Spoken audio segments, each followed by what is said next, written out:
Kakšna je pa pol razlika med hipnoterapijo pa med meditacijo? A ne? Zdaj, a veš, meditacija ni tako zelo daleč stran od hipnoterapije. Tudi hipnoterapija se dela v obliki meditacije, če smo že pri tem.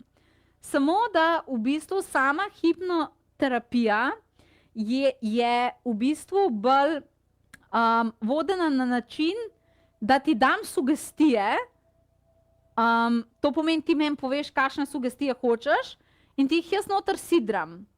Meditacija je pa bolj svobodna, kjer ti nekoga peleš noter in mu daš svet za raziskovati in rečeš, zdaj pa naredi tle noter, kar hočeš.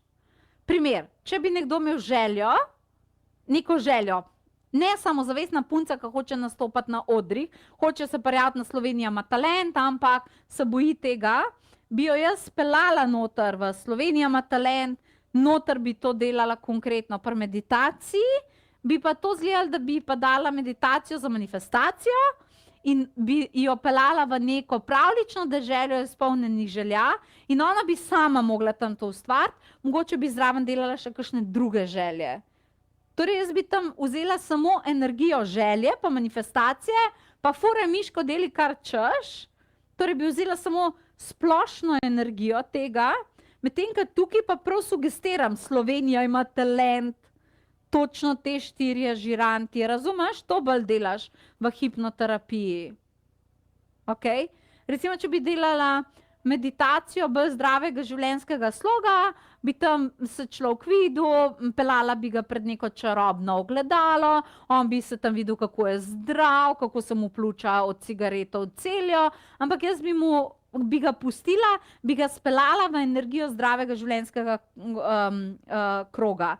Tukaj bi mu pa probala res zasidrati nek telesni spomin, da se on otamani teh cigaretov, razumeš? Bi mu napikirala cigarete. Okay? Torej, pri meditaciji smo bolj pač neka splošna pot naredimo, ne ustvarjamo ful nekih sugestij in tako dalje, medtem ko pri hipnoterapiji pa je to tako. In mogoče unika so bolj svobodni duh in grejo lahko meditacijo in lahko vidijo stvari in lahko grejo sem, lahko to delajo. Veš, kaj se meni dogajalo? Kristi, jaz sem to videla. Veš, kako je bilo dobro, Kristi, to je bilo čisto noro. Taki ljudje lahko meditirajo. Vse, a veš, itak cilj je isti, dosež pa nek rezultat s pomočjo energije. Cilj meditacije pa hipnoterapije je isti. Pri hipnozi rabim pa jaz, da mu povem, tako boš naredil, zato ker ti jaz tako ukazujem, ampak na tvoj ukaz. Ne na moj ukaz, na tvoj ukaz. Tisto hotel, jaz ti zdaj to dajem. To je razlika. Pri hipnoterapiji torej več te sugestije, potrebno je več relaksacije, medtem ko je meditacija bolj svobodna, pa bolj kreativna, ne? Pa malo bolj raziskuje ta notranji svet, a veš, pa intuicijo, pa tam medtem ko hipnoterapija se tam res ukvarja, nacentrira točen, nastrelja točen določen del možganov in reče tale sugestija bo šla noter. A veš? In zaradi tega je seveda hipnoterapija učinkovita za vse. Ja, a mogoče za kaj hipnoterapija ni učinkovita? Ja, ne. Dokler imaš možgane, priporočam, je absolutno učinkovita. Ne? Si se kdaj spraševala, zakaj je hipnoterapija tako zelo učinkovita? Naj ti povem zakaj. Zaradi tega, ker doseže najbolj skrite delčke tvojih možganov. Tiste globine, ki imajo v sebi številne zapise in ti zapisi ustvarjajo tvojo resničnost. Pa vendarle zavestno ti tega ne veš, da to ustvarjajo. Ampak kaj, če se v teh tvojih najglobjih zapisih znajdejo stvari, ki ti ne pridejo prav?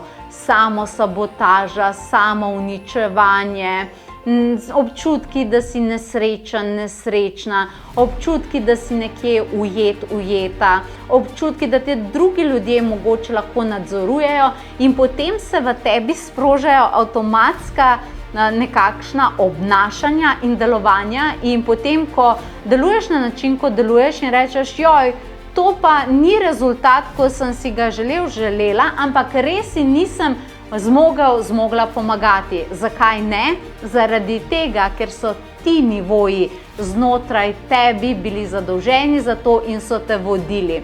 Ampak definitivno ne želimo, tudi če je kaj znotraj nas, da nas to vodi samodejno. Čas je, da mi posežemo v te globine, v te nivoje in da mi damo informacije, kako bo od sedaj naprej s čustvenim sistemom, miselnim sistemom, kako bo sedaj s tvojim poslanstvom, s tvojimi odnosi, kako ne bo več družba vplivala na tebe, kako se lahko čustveno resetiraš, kako lahko dvigneš tvojo energijo in vse.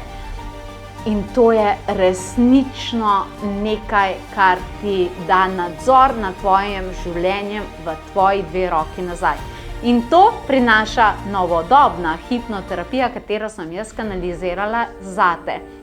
Imenuje se hipnoterapevtska masterclass šola in iz tega te bo tudi certificirala. In če si želiš in si pripravljena iti na varen način v te globine in v te nivoje, potem se mi pridruži, kajti ta šola se pričenja kmalu.